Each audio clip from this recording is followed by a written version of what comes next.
माजी मुख्यमंत्री सिद्धरामय्या यांनी पुढील निवडणुकीत उमेदवारी न देण्याची शक्यता व्यक्त केली असली तरी त्याचा अर्थ त्यांनी निवडणूक राजकारणातून निवृत्ती घेतली असा लावू नये असे नगरविकास मंत्री यतींद्र सिद्धरामय्या यांनी स्पष्ट केले. बेळगाव येथील विश्रामगृहात पत्रकारांशी बोलताना त्यांनी सांगितले की माजी मुख्यमंत्री सिद्धरामय्या यांनी पुढील निवडणूक लढवणार नसल्याचं सूचित केलं असलं मात्र ते सक्रिय राजकारणात कायम राहून दुर्बल व शोषित घटकांसाठी आवाज उठवण्याचे काम सुरूच ठेवतील असे त्यांनी म्हटलंय.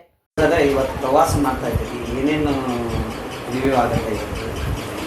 ಇವತ್ತು ನಮ್ಮ ನಗರಾಭಿವೃದ್ಧಿ ಇಲಾಖೆ ವ್ಯಾಪ್ತಿಯಲ್ಲಿ ಬರುವಂತಹ ಮಹಾನಗರ ಪಾಲಿಕೆ, ಬೆಳಗಾವಿ ಮಹಾನಗರ ಪಾಲಿಕೆ ಮತ್ತು ಬೆಳಗಾವಿ ನಗರಾಭಿವೃದ್ಧಿ ಪ್ರಾಧಿಕಾರ ಇವೆರಡೂ ಡಿಪಾರ್ಟ್ಮೆಂಟ್ಗಳದ ಹಾಗೆ ನಮ್ಮ ಕಾಮಗಾರಿಗಳೆಲ್ಲ ನಡೀತಿರ್ತೀವಿ. ಸೊ ಅವುಗಳದ್ದೆಲ್ಲ ಪ್ರಗತಿ ಪರಿಶೀಲನೆ ಮಾಡಲಿಕ್ಕೆ ಬಂದಿದ್ದೀವಿ. ಸರ್, ಅದೇ ಈಗ ಪ್ರತಿ ವರ್ಷ 100 ಕೋಟಿ ರೂಪಾಯಿ ವಿಶೇಷ ಅನುದಾನ ಬರ್ತಾ ಇತ್ತು ಮಹಾನಗರ ಪಾಲಿಕೆ. ಇದರಿಂದ ಭಾಳಷ್ಟು ಅಭಿವೃದ್ಧಿ ಕೆಲಸ ಆಗ್ತಾ ಇತ್ತು. ಆದರೆ ಇತ್ತೀಚಿನ ದಿನಗಳಿಗೆ ಅದು ಬಂದಾಗಿದೆ ಅನ್ನೋ ಒಂದು ಮಾಹಿತಿ ಇದೆ. ಅದು ಏನಾದರೂ ಮತ್ತೆ ಕೊಡುವಂಥದ್ದು ವಿಶೇಷ ಯಾವ 100 ಕೋಟಿ ಬರ್ತಿತ್ತು ಯಾವ ಇದರೊಳಗೆ ನನಗೆ ಗೊತ್ತಿಲ್ಲ ಅದರ ಮಾಹಿತಿ. ಎಲೆಕ್ಟೆಡ್ ಬಾಡಿ ಇದ್ದರೆ ಯೂಶಲಿ ಮಹಾನಗರ ಪಾಲಿಕೆಗಳಿಗೆ ಸೆಂಟ್ರಿಂದನೂ ಹಣ ಬರುತ್ತೆ, ಸ್ಟೇಟಿಂದನೂ ಹಣ ಬರುತ್ತೆ. ಸೊ ಅವೆರಡು ಇದ್ದೇ ಇರುತ್ತೆ. ಎಲ್ಲಿ ಎಲೆಕ್ಟೆಡ್ ಬಾಡೀಸ್ ಇರಲ್ಲ ಅಲ್ಲಿ ಹಣ ಕಮ್ಮಿ ಬರೋದಿಲ್ಲ. ಪ್ರತಿ ಬಾರಿ 100 ಕೋಟಿ ರೂಪಾಯಿ ಅನುದಾನ ಪ್ರತಿ ವರ್ಷ ಬರ್ತಾ ಇತ್ತು, ವಿಶೇಷ ಅನುದಾನ ಅಂತ ಕೊಡ್ತಾ ಇದ್ರು. ಹೌದಾ? ಬೆಳಗಾವಿ ಮಹಾನಗರ ಪಾಲಿಕೆಗೆ ಅದರಿಂದ ಅಭಿವೃದ್ಧಿ ಕೆಲಸ ಈ ಬಾರಿ ಎಲ್ಲೋ ಒಂದ್ ಕಡೆ ಅಭಿವೃದ್ಧಿ ವಿಶೇಷ ಅನುದಾನ ಯಾವುದರಿಂದ ಬರ್ತದೆ? ರಾಜ್ಯ ಸರ್ಕಾರದ ರಾಜ್ಯ ಸರ್ಕಾರ? ಹೌದು, ನನಗೆ ಗೊತ್ತಿಲ್ಲ, ಅದ್ರ ಬಗ್ಗೆ ಕೇಳ್ತೀನಿ ಯಾವುದು ಅಂತ. ಸರ್, ಈಗ ಅದೇ ರಾಜಕೀಯ ವಿಚಾರ ಬಂದರೆ ತಂದೆಯವರು ಈ ಸಕ್ರಿಯ ರಾಜಕಾರಣದಿಂದ ಅಂದರೆ ಈ ಏನು ಚುನಾವಣಾ ರಾಜಕಾರಣದಿಂದ ನಾನು ಹಿಂದೆ ಸರಿತೀನಿ ಅನ್ನೋ ಮಾತು. ಈಗ ಅದೇನು ಹೊಸದಾಗ ಅವ್ರು ಹೇಳಿಲ್ಲ. ಮುಖ್ಯಮಂತ್ರಿ ಸ್ಥಾನದಿಂದ ರಾಜೀನಾಮೆ ಕೊಡಬೇಕಾದ್ರೇ ಅವ್ರು ಹೇಳಿದರು, ನಾನು ಮುಂದೆ 2028 ಚುನಾವಣೆಯಲ್ಲಿ ನಿಂತ್ಕೊಳ್ಳಲ್ಲ, ಚುನಾವಣಾ ರಾಜಕೀಯದಿಂದ ನಾನು ನಿವೃತ್ತಿ ತೊಗೊಳ್ತೀನಿ, ಆದರೆ ಸಕ್ರಿಯ ರಾಜಕಾರಣದಲ್ಲಿ ಇರ್ತೀನಿ, ಯಾರು ದುರ್ಬಲರಿರ್ತಾರೆ, ಶೋಷಿತ ವರ್ಗದಲ್ಲಿರ್ತಾರೆ, ಅವ್ರ ಪರವಾಗಿ ದನಿ ಎತ್ತುವಂಥ ಕೆಲಸ ಮಾಡ್ತೀನಿ ಅಂತ ಅವರು ಆಗಲೇ ಕೂಡ ಹೇಳಿದರು.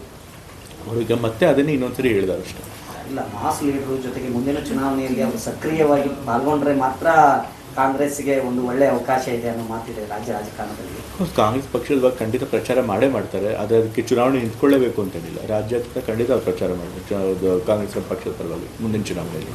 ಸರ್, ಇನ್ನೊಂದು ವಿಚಾರ ಏನು ಅಂತಂದರೆ ಬೆಳಗಾವಿ ಮಹಾನಗರ ಪಾಲಿಕೆಯಲ್ಲಿ ಸ್ಮಾರ್ಟ್ ಸಿಟಿ ಆಲ್ರೆಡಿ ರೋಡು ಎಲ್ಲ ಕಡೆ ಆಗಿದೆ. ಅಂಥ ಸಂದರ್ಭದಲ್ಲಿ ಏನು L&T ಅವರು ಎಲ್ಲ ಕಡೆ ಇಡೀ ಬೆಳಗಾವಿ ನಗರದ ಎಲ್ಲ ಕಡೆಗಳಲ್ಲೂ ಅದನ್ನು ಅಡ್ಡಿಬಿಟ್ಟಿದ್ದಾರೆ. ಇಡೀ ಏನಂತಂದ್ರೆ ಆ ಸ್ಮಾರ್ಟ್ ಸಿಟಿಯನ್ನು ಗರ್ಭೆ ಬಿಡಿಸಿಬಿಟ್ಟಿದ್ದಾರೆ.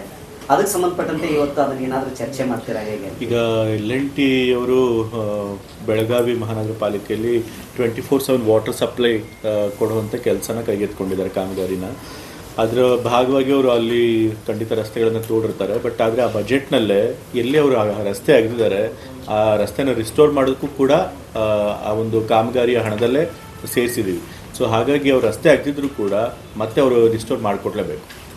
ಮತ್ತೆ ನಾನು ಇವಾಗ ಮೀಟಿಂಗ್ ಮಾಡ್ಬೇಕಾದ್ರೆ ಖಂಡಿತ L&T ಅವ್ರಿಗೂ ಹೇಳ್ತೀನಿ, ಅಧಿಕಾರಿಗಳಿಗೂ ಹೇಳ್ತೀನಿ, ಎಲ್ಲೆಲ್ಲಿ ಅಗದಿದ್ದಾರೆ ಅದನ್ನು ಆದಷ್ಟು ಬೇಗ ರಿಸ್ಟೋರ್ ಮಾಡ್ಕೊಂಡು. ಹಾಗಿದ್ರೆ ಹಂಗೆ ಬಿಡೋಂಗಿಲ್ಲ. ಯಾಕೆಂತಂದರೆ ಅವ್ರು ಏನು ಕಾಮಗಾರಿ ಕೈಗೆತ್ಕೊಂಡಿದ್ದಾರೆ ಆ ಕಾಮಗಾರಿಯ ವೆಚ್ಚದಲ್ಲೇ ನಾವು ಸೇರಿಸಿದ್ದೀವಿ. ರಸ್ತೆ ಆಗಿದ್ರೆ ಅದನ್ನು ಕೂಡ ಮತ್ತೆ ರಿಸ್ಟೋರ್ ಮಾಡಬೇಕು ಅಂತೇಳಿ. ಸೊ ಹಣದಲ್ಲೇ ಇರುತ್ತೆ. ಸೊ ಹಾಗಾಗಿ ಅದನ್ನು ಮಾಡಿಕೊಡ್ಬೇಕು. ಅದನ್ನು ಕೂಡ ರಸ್ತೆಗಳನ್ನು ಮುಚ್ಚಿಕೊಡೋದಕ್ಕೆ ಹೇಳ್ತೀನಿ. ಯಾಕಂದರೆ ಗಡಿ ಜಿಲ್ಲೆ ಬೆಳಗಾವಿ ಜಿಲ್ಲೆ ವಿಶೇಷವಾದಂತೆ ಏನಾದರೂ ಯೋಜನೆಗಳು ಬೆಳಗಾವಿ ಜಿಲ್ಲೆಗೆ ಬರ್ಬೋದಾ? ನಾನು ಇವತ್ತಾನೇ ಮೀಟಿಂಗ್ ತೆಗೆದುಕೊಳ್ತಾ ಇದ್ದೀನಿ. ನೋಡೋಣ ಏನೇನು ಅಗತ್ಯ ಇದೆ ಬೆಳಗಾವಿಗೆ ಬೇಕಾಗಿರೋದಂಥದ್ದು ಕಾಮಗಾರಿಗಳು, ಅದನ್ನು ನೋಡ್ಬಿಟ್ಟು ಅದರ ಆಧಾರದ ಮೇಲೆ ಬೇಕಾದ್ರೆ ರಾಜ್ಯ ಸರ್ಕಾರಕ್ಕೆ ಹೇಳಿ ಖಂಡಿತ ಕೊಡಿಸೋಂಥ प्रयत्न ಮಾಡ್ತಾರೆ. मंत्रिमंडळ विस्ताराबाबत प्रतिक्रिया देताना त्यांनी सांगितले की हायकमांडने मुख्यमंत्र्यांना दिल्लीला बोलावलं असून चर्चेनंतर योग्य निर्णय घेऊन मंत्रिमंडळाचा विस्तार करण्यात येईल. विनोद कोलकार, KMM मराठी, बेळगाव.